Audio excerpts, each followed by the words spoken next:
Hey, what's up guys? STOGA reached out to me and sent me their mechanical keyboard for free to do an honest review. They didn't pay me for this review. So this is a compact keyboard, 60% and stuff. It has RGB, it's mechanical, has a USB-C plug. Let's open it up. So I'm gonna unbox this thing. I'm gonna use it for a few weeks just to get a better feel for it and then continue the review from there. So it will all be part of this video. So this is what it looks like.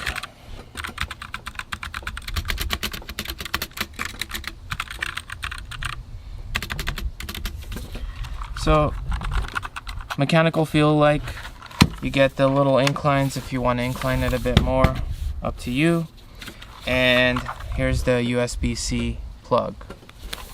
Comes with a manual and stuff, more information, and I'm assuming, yep, comes with a USB-C cable. Nice and thick, so looks like a good quality USB-C cable as well.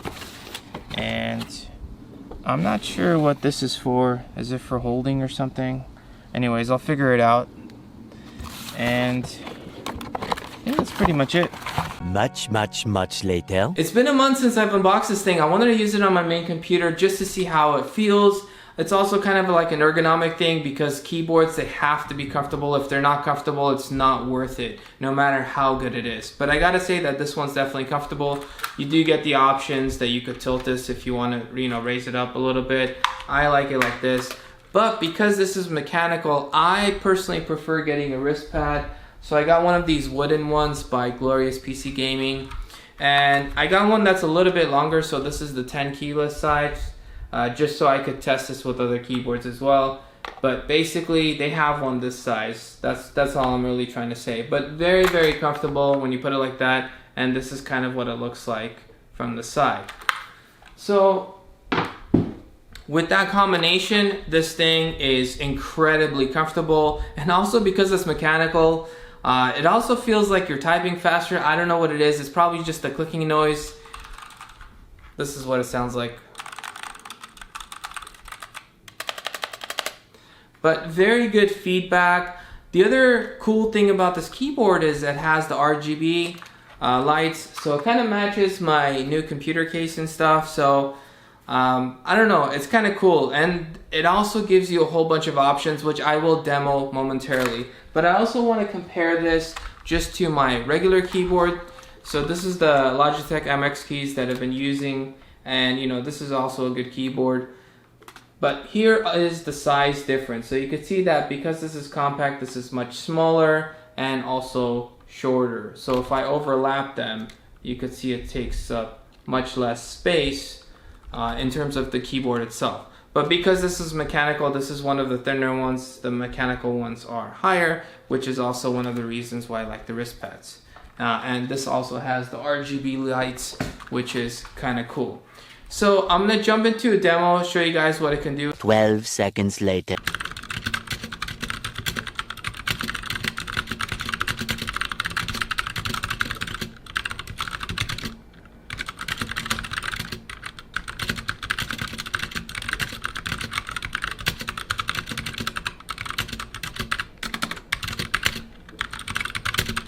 So you can see as you're typing, it's very responsive, very quick. Yeah, I could erase words very quickly. I could erase the whole thing and stuff. So it does give you a few cool options.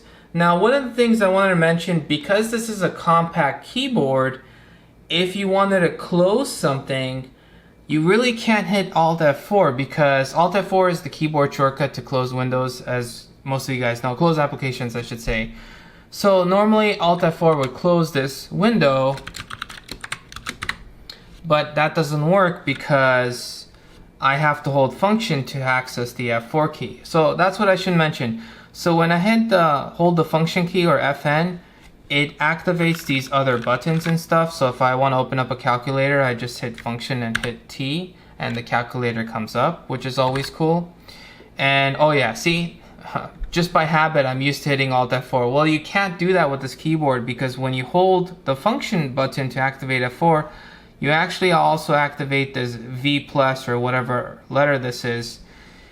So if I do this, doesn't work. If I do this, it doesn't work. So even if I hold Alt before and then hit Function and then F4, it still doesn't work. So what you have to actually do is you just do Alt Space C, and that's really the other shortcut to closing stuff.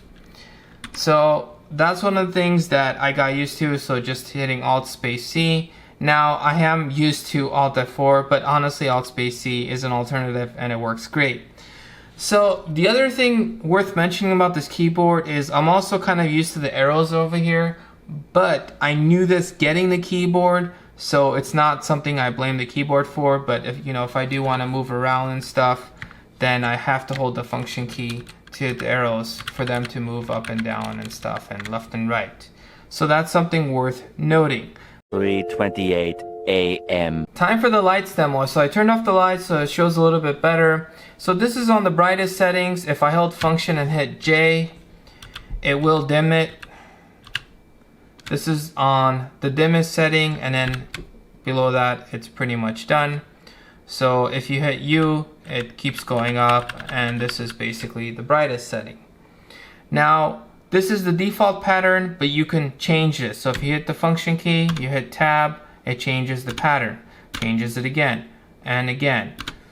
So you get to a static light and it's like, okay, this is red, can I change the color? Yes, you can. You hit function and then you hit the quotation and it changes the colors. Again, you can dim this and stuff as well.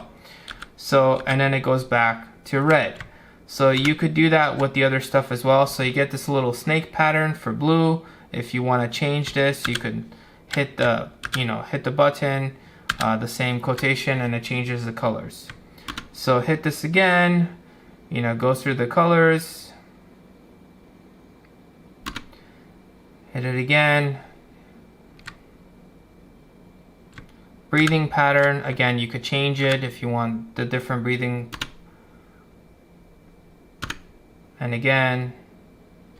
So this is the one where you type and then it basically lights up from the rest of it. This is the same thing. So if I was saying, there it is. And then if this lights up the row as you're typing. So lots of options and stuff. You guys could see that. And then it goes back to the default. Now there are a lot of other options here. Honestly, this thing has a lot of customization. You can also set it in a way where you can have your own keys highlighted. So it has like a default mode, but you can also customize and record your own. I didn't go into that, but it does look like it gives you that option. If you guys are looking for a quality compact mechanical keyboard that's not gonna break the bank, I definitely recommend you guys check out the STOGA MK22. If you guys enjoyed this video, please like and subscribe. Thank you guys for watching, and I'll catch you guys in the next one. And don't forget to press enter.